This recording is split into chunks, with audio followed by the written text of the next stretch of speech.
I'm going to explain a sci-fi and fantasy show called Love, Death, and Robots Ice Age. Spoilers ahead, watch out and take care. A young couple moves into their new apartment. As Rob, the husband, brings a few boxes up into the place, his wife, Gail, tells him about a funky old refrigerator in the corner that the landlord left behind. Rob finds it fascinating, noting how the motor is above instead of underneath, like refrigerators these days. Since hot air rises, he comments that it doesn't make sense to put the motor underneath, allowing the hot air it produces to go up the refrigerator. However, Gail barely pays attention, and she simply agrees to the things Rob says. She then brings out a bottle of wine and asks her husband if he wants to drink. Rob gets excited and opens the old fridge to get some ice. However, the freezer is bulked up with frost, but he still manages to get a little cube of ice. The couple then makes a short toast to their new life together. Before Rob could take a sip of his drink, he notices something inside the ice. He takes it out of the glass and shows it to Gail, asking her to confirm what's inside the ice cube.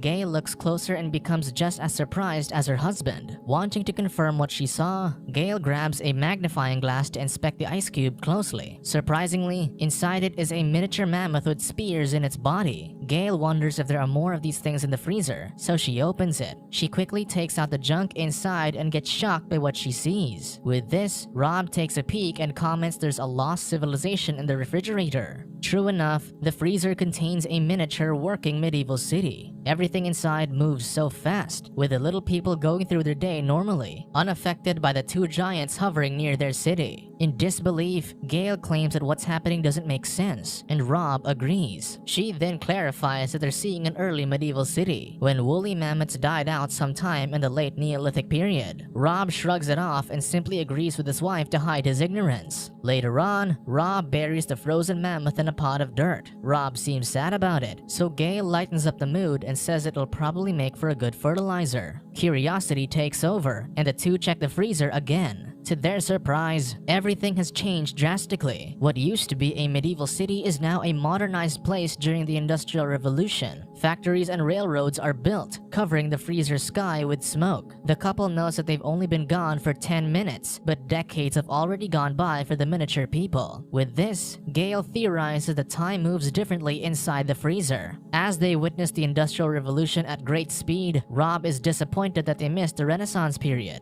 He notices two miniature men sitting by a building under construction and wonders if the people perceive them as gods. However, the men are actually making fun of them, seeing them as weird faces in the sky that are staring at the city. One man even comments that he's tired of seeing the broccoli that's stuck in Gail's teeth. Seconds later, modernized buildings are erected. Rob notices things flying around, and Gail identifies them as airplanes. As more skyscrapers are built, Gail believes that the miniature people have reached the present time. Rob confirms this when he sees a Starbucks store and comments that the cafe really pops out everywhere. Just then, he notices something weird, so he takes a closer look. Suddenly, a missile falls into the middle of the city and explodes. The explosion blinds Rob, making him back away and fall onto the floor. Gail helps him up and tells him to calm down, but Rob panics, exclaiming that tactical nukes are exploding in their freezer. However, Rob's face is as red as a tomato, and Gail could barely keep a straight face. As the freezer explodes with huge nuclear bombs, Gail hands a shiny toaster to her husband, letting him see how the heat from the explosion caused his face to glow red. Rob groans, but then he notices that the situation in the freezer just became worse. The couple stares at it as they hear screams, gunshots, and explosions. With this, Gail closes the freezer and says that the people can't possibly outgrow war in a couple of minutes. Hearing this, Rob asks what they should do, and Gail responds that they should order pizza. Later that night, the couple has pizza for dinner while they wait for the situation to die down. An hour has passed, and Rob recommends that they should check out the freezer. He hopes that the miniature people had a chance to rebuild their city, but Gail gently tells them that they need to embrace the possibility that they didn't make it. Still, Rob goes to the freezer and opens it anyway. To their surprise, the freezer glows with luminous cities and flying cars. Gail claims that it looks like the Emerald City, but with less emerald and more futuristic devices. The sight of this makes Rob ecstatic, marveling at how beautiful everything is. Suddenly, a building emerges right in front of them, and Rob jokes that it looks like an adult toy. Just then, everything escalates, and a massive pyramid appears in the middle of the futuristic city. It glows brightly and consumes power from the bridges attached to it. Eventually, it turns into a diamond-shaped fortress and consumes the whole city until it bursts into a ball of energy. The majestic energy explodes like a star, and streaks of light begin to zoom around Rob and Gail's kitchen, filling their apartment with light. The wondrous light fascinates them both.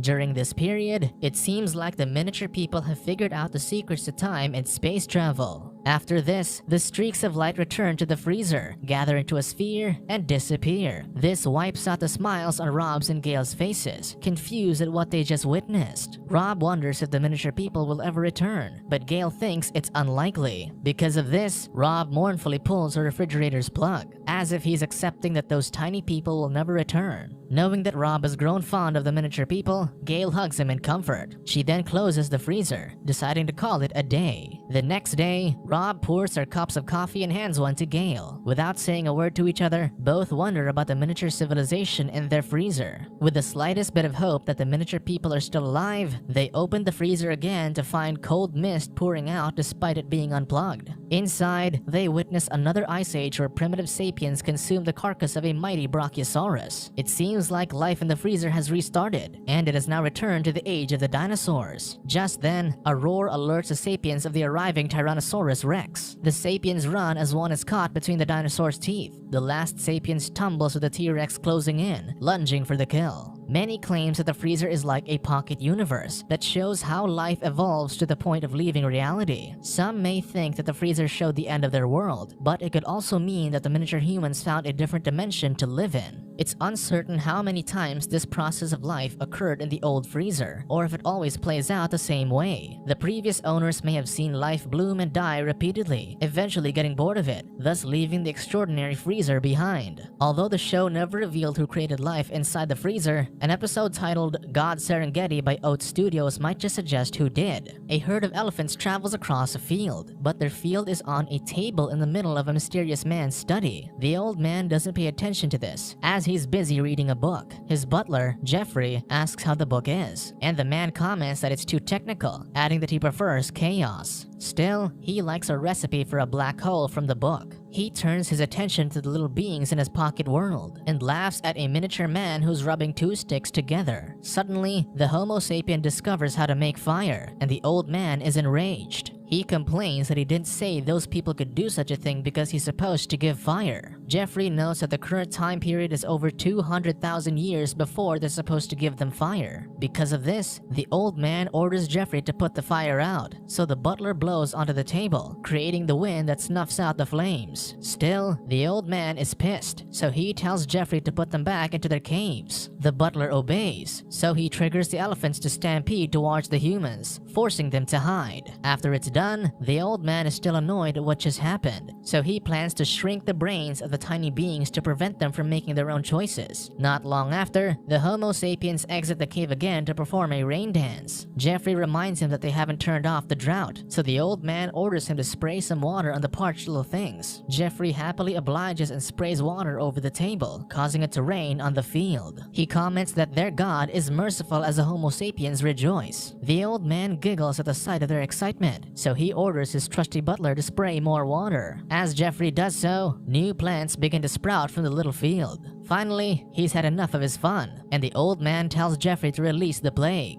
The butler hesitates, but the old man is adamant about ending this little game. With no choice, Jeffrey opens an antique box and takes a fancy bottle from it. With furrowed brows, Jeffrey sprays this over the Homo sapiens, and one by one, the people collapse as they take their final breaths. The old man simply watches this from over his book before continuing with his reading. This story about creation depicts God as both merciful and unforgiving. While he provides water for the thirsty beings on his table, he also takes their lives in a snap once he's tired of watching them. Both Love, Death, and Robots Ice Age and God Serengeti present their own versions of godlike beings. Rob and Gail watch life grow and die without intervention, but with sympathy for the civilizations they witness. In contrast, the other presents a more involved god who's apathetic to the lives on his table, treating them as entertainment that he can simply turn off. Subscribe.